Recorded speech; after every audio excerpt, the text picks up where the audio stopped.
우리가 명절을 보내고 또 거룩한 주님의 날, 이 주님의 전에서 함께 예배하며 우리가 서로 만나고 또 교제할 수 있다라고 하는 것, 이게 얼마나 감사한 일인지.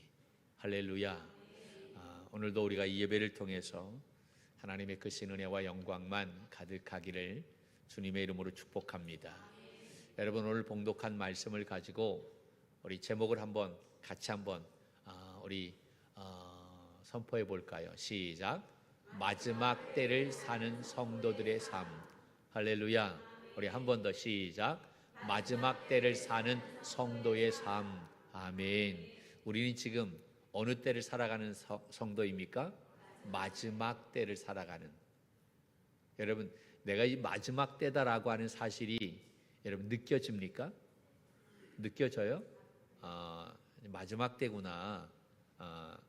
그런 것이 뭐 전혀 느껴지지 않거나 뭐 그냥 그렇지라고 생각하시는 분들도 있겠지만, 여러분, 우리가 조금만 관심을 갖고 또 조금만 우리가 눈을 들어서 이 모든 세계를 바라본다면, 지금 때가 심상치가 않다, 때가 가까이 왔구나라는 것을 느끼게 됩니다.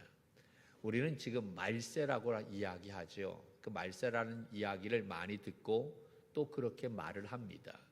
우리 믿음의 성도들뿐만 아니라 이 말은 세상 사람들도 많이 합니다. 야, 지금 말세야 라고 말하죠. 그런데 가면 갈수록 이 말세라고 하는 이 말은 더 많이 듣게 될 것입니다. 문자적으로 이 말세라고 하는 것은 세상의 끝이라고 하는 그러한 말이죠. 이 말은 굉장히 성경적인 말이다라는 이야기입니다. 말세라고 하는 것이 세상적인 말이 아니라 굉장히 성경적인 이야기인데, 왜 그러냐면, 여러분, 이 말세는 언제를 가리키냐면 예수 그리스도께서 이 땅에 육신의 몸을 입고 오신 그때서부터 다시 오실 그때까지의 기간을 말세라고 그렇게 이야기합니다. 그러니까 예수님이 육신의 몸을 입고 언제 오셨어요? 2000년 전에 오셨죠. 2000년 전에 초림하셨어요.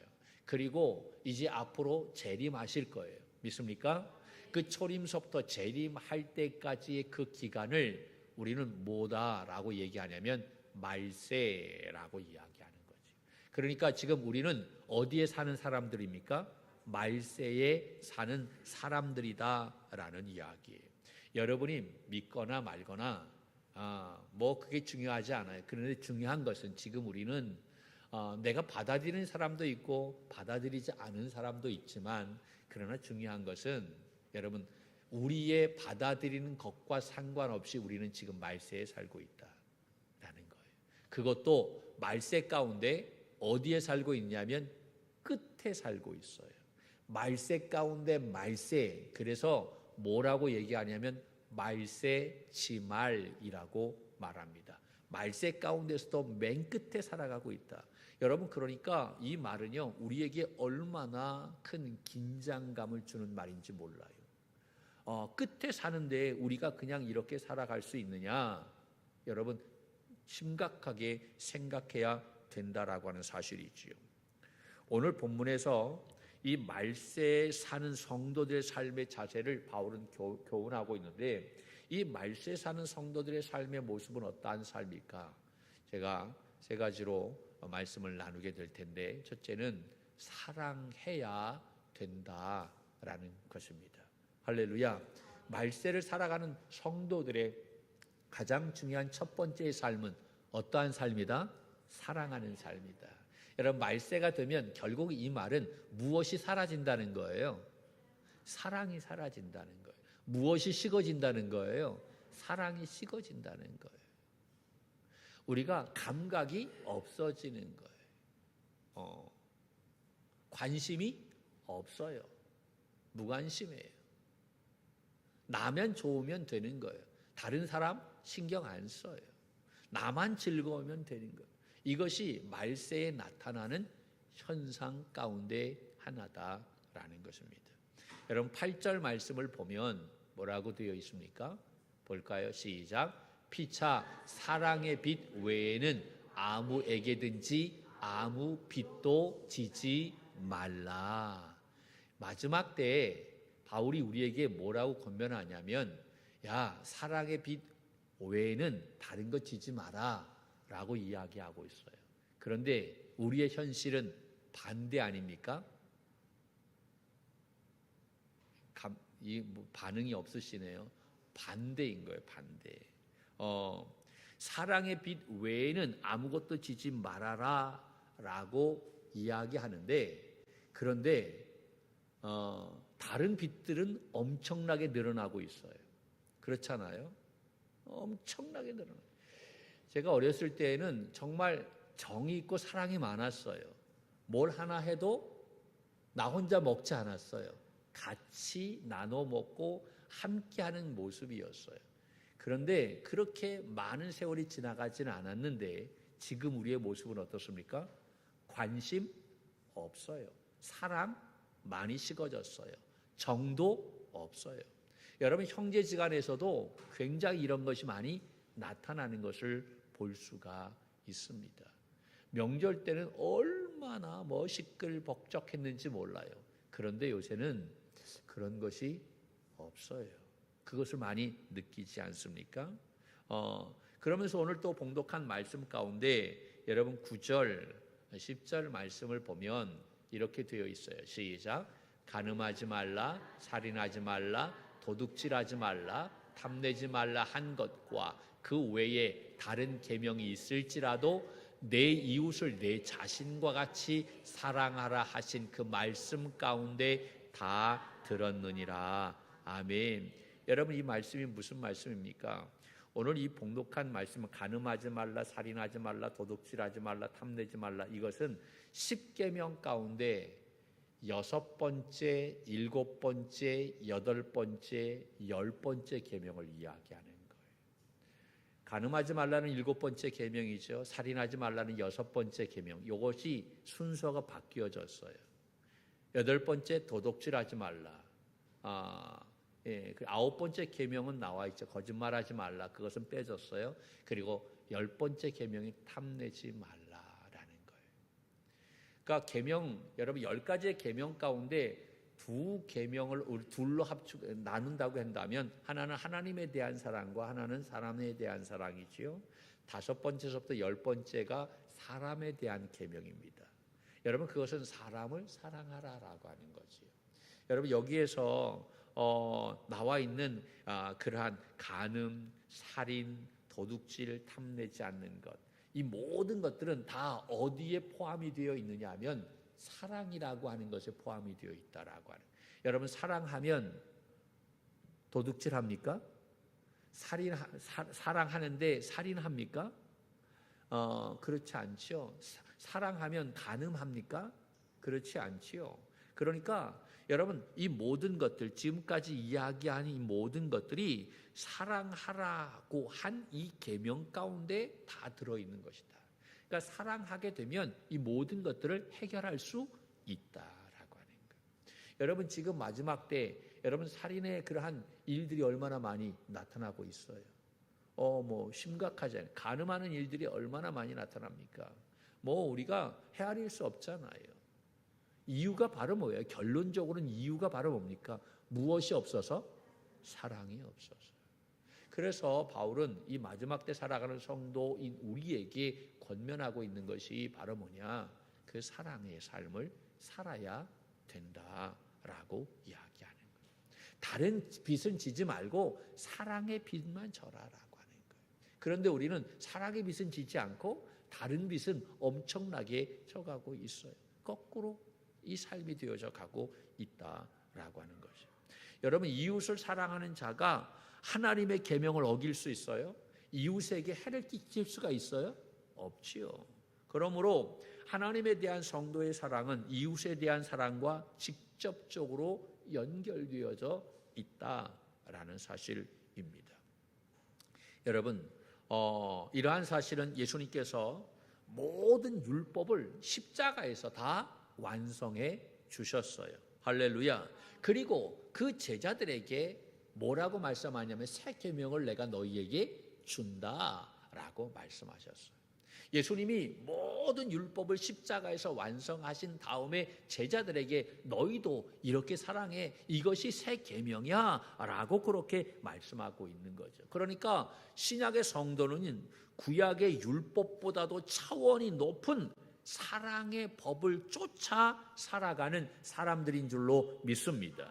할렐루야. 우리가 하나님을 사랑함은 하나님께서 우리를 먼저 사랑해 주셨기 때문인 줄로 믿습니다. 요한 1서 4장 19절에 이렇게 되어 있어요. 한번 볼까요? 시작. 우리가 사랑함은 그가 먼저 우리를 사랑하셨음이라. 아멘. 할렐루야. 예, 하나님께서 우리를 먼저 사랑해 주셨다. 그 사랑의 심으로 말미암아 우리가 사랑할 수 있게 되는 줄로 믿습니다. 요한복음 13장 34절 한번 볼까요? 시작.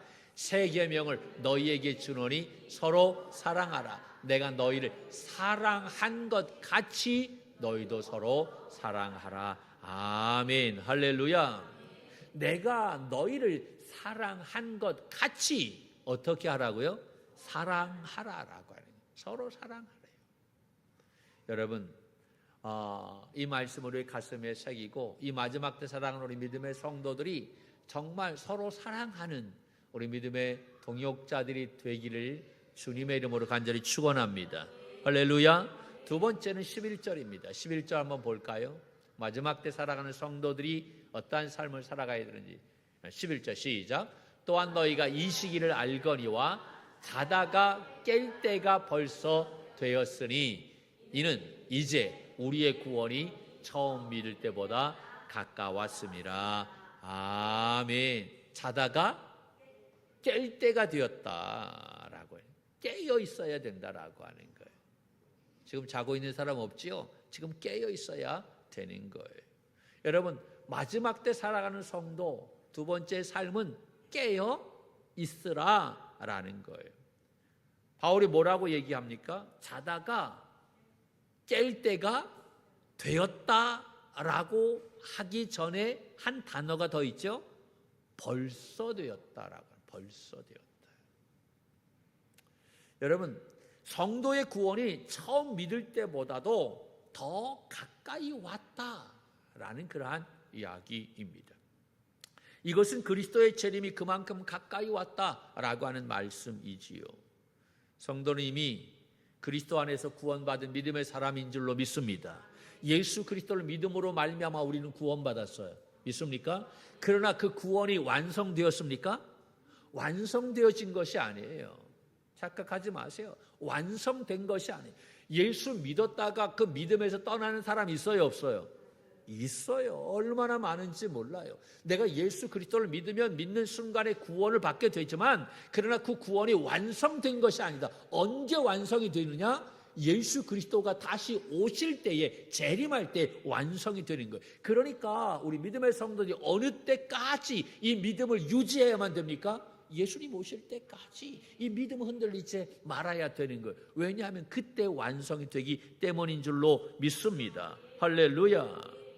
그래서 바울은 그리스도의 재림이 가까이 왔음을 강조하면서 그에 합당한 성도들의 그러한 거룩한 삶의 자세를 이야기하고 있는 거예요. 그러니까 우리는 이때를 분별할 수 있는 지혜가 있어야 할 줄로 믿습니다. 이때는 지금 자다가 깰 때다라고 하는, 깨어 있어야만 되는 때다라고 하는 사실이지요. 할렐루야. 12절에 뭐라고 이야기하고 있습니까? 12절 말씀을 볼까요? 시작.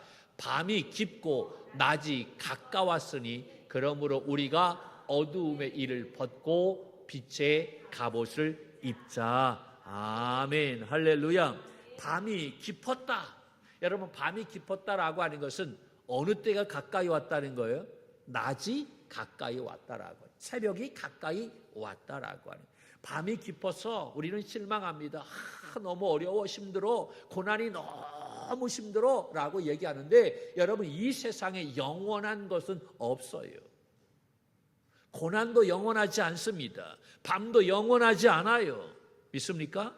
오직 영원한 것은 여호와 하나님 한 분밖에 없는 줄로 믿습니다. 여러분, 우리가 당하는 여러 가지 많은 어려움 가운데 있지만 여러분, 그것도 끝날이 날이 있다라고 하는 거예요. 그 고난이 힘든 것은 언제 그 고난이 끝날지 모르기 때문에 우리가 어려운 거지요.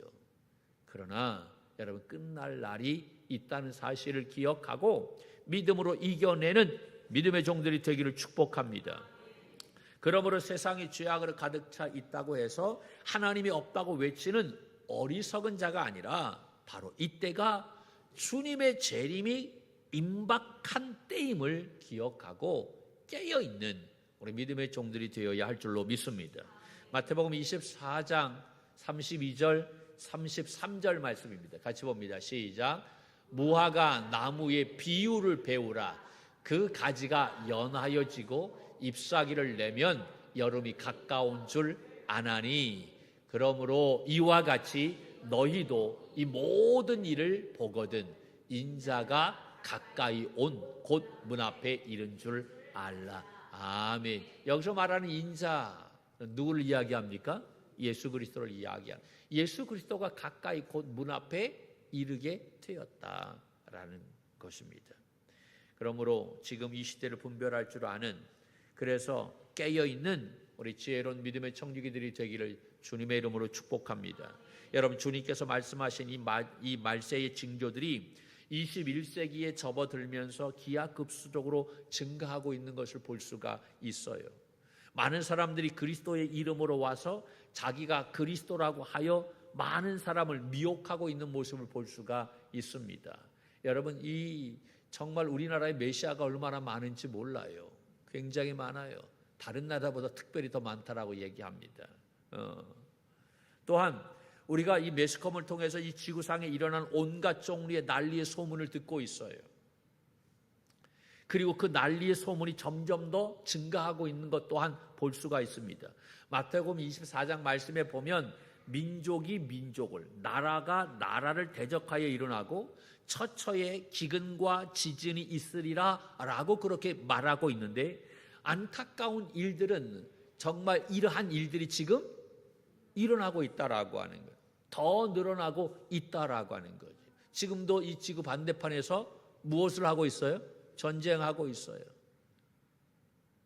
수많은 그러한 어린 아이들, 아무것도 모르는 아이들이 이 전쟁으로 말미암아 죽어가고 있다라고 하는 거지. 가장 안타까운 것은 바로 그거예요. 아이들이 죽어가고 있다라고 하는 사실이죠. 여러분, 이러한 엄청난 일들이 일어나고 있는데, 그럼에도 불구하고 우리는 거기에 대해서 어떻습니까? 무감각해, 무덤덤해지고 있어요. 아이, 뭐 그렇지, 뭐 내가 당하는 것 아닌데, 뭐 우리 일이 아닌데, 관심 없어요. 별로. 이것이 마지막 때에 나타나는 그러한 일들이다라는 이야기인 것입니다. 더 심각한 것은요, 환경에 대한 문제입니다. 이 말세의 징조들이 눈에 보이게 나타난 그러한 가장 심각한 문제, 환경의 문제이죠. 20세기는 학자들이 뭐라고 얘기하냐면 소비의 시대였다라고 이야기합니다. 지금 21세기지요. 20세기는 소비의 시대였다라고 이야기하는데, 이것이 무슨 얘기냐면 창세 이후에 고이 보존되어 오던 지하 자원이 100여 년 동안 엄청나게 소비되었다라고 하는 거예요. 그 지하 자원을 개발하느냐, 그리고 그것을 쓰느냐, 엄청나게 소비되어졌던 거예요. 이제는 엄청나게 사용해갖고 그 지하 자원이 바닥날 정도가 되었다라고 말을 합니다.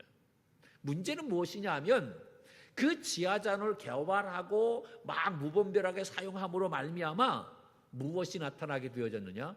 환경 오염이 심각하게 나타나게 되었다라고.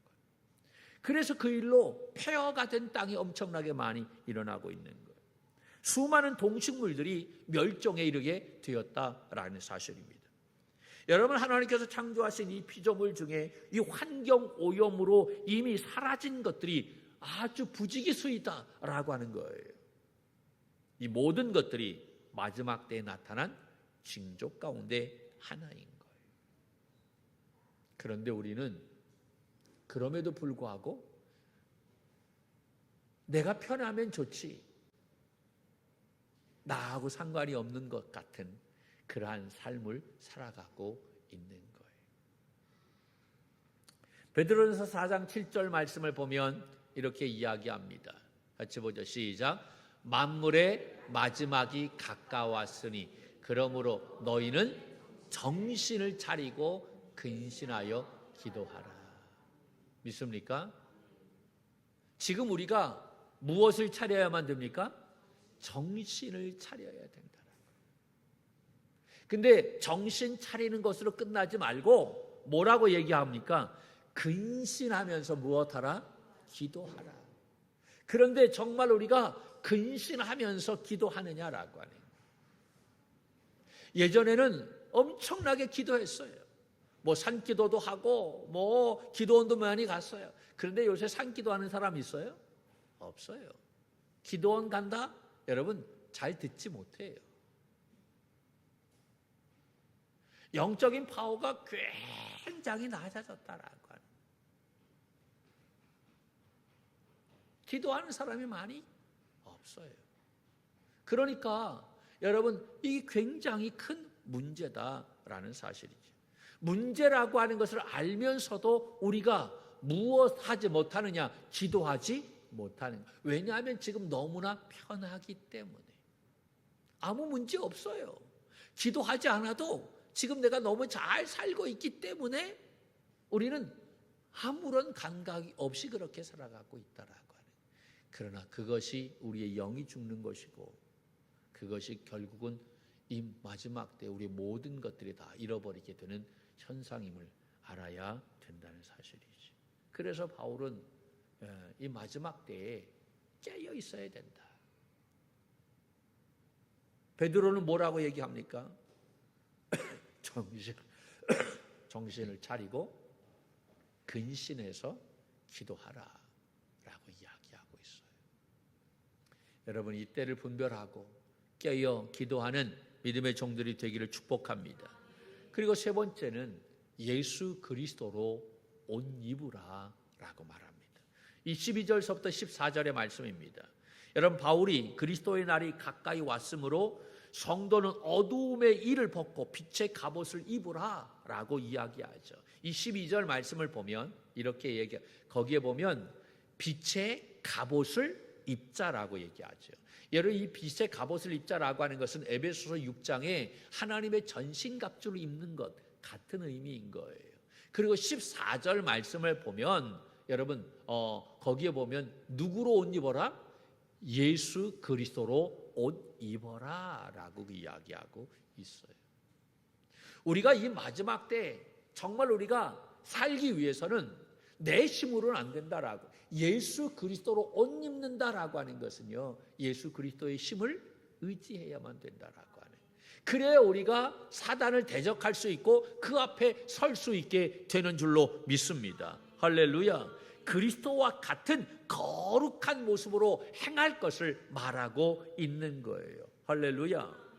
이것은 에베소 성도들에게 이야기했던 하나님의 전신갑주를 입으라라고 하는 말씀과 같은 의미인 거예요. 에베소 6장 13절 말씀을 보면 이렇게 되어 있죠. 시작. 그러므로 하나님의 전신갑주를 취하라. 이는 악한 날에 너희가 능히 대적하고 모든 일을 행한 후에 서기 위함이라. 아멘. 할렐루야. 하나님의 전신갑주를 입어야, 예수 그리스도로 옷 입어야 악한 날에 사단 앞에 여러분 대적할 수가 있다라고 하는 거예요. 설 수 있다라고 하는 거예요. 왜 우리가 서지 못합니까? 대적하지 못하는 이유가 바로 뭡니까? 예수 그리스도로 옷 입지 못했기 때문에 그렇다라는 거예요. 여러분 우리가 이 세상 유혹을 물리쳐야 한다라고 하는 것을 알지만 거기에 헤어나지 못하는 이유가 바로 뭡니까? 예수 그리스도로 옷 입지 못했기 때문에, 하나님의 전신갑주를 취하지 못했기 때문에 그런 거예요. 바로 그것은 이 공중 권세를 잡은 악한 영의 활동이 있다라고 하는 사실을 모르기 때문에 그런 거예요. 그러므로 주님의 재림을 대비하여 거룩하고 경건한 삶을 원한다면 우리는 예수 그리스도로 옷 입어야 될 줄로 믿습니다. 진리의 허리띠를 띠고 의의 흉배를 붙이고 구원의 투구를 쓰고 믿음의 방패를 가지고 복음의 신발을 신고 여러분 그리고 말씀의 검을 가지고 할렐루야 무장해야 되는 이게 예수 그리스도로 옷 입는 거예요. 그럴 때 우리는 대적할 수 있고 설 수 있게 되는 줄로 믿습니다. 할렐루야. 여러분 그리스도의 재림이 가까울수록 사단의 세력은 더욱더 기승을 부리게 되어 있습니다. 아무리 사단의 세력이 기승을 부린다 할지라도 예수 그리스도로 옷 입고 깨어 있다고 한다면 우리는 넉넉히 이길 수 있는 줄로 믿습니다. 할렐루야. 그러나 우리 믿음의 종들이 되어져서 이 한 주간도 여러분 이 승리의 깃발을 휘날리며 살아가는 우리 모두가 될 수 있기를 주님의 이름으로 간절히 축원합니다.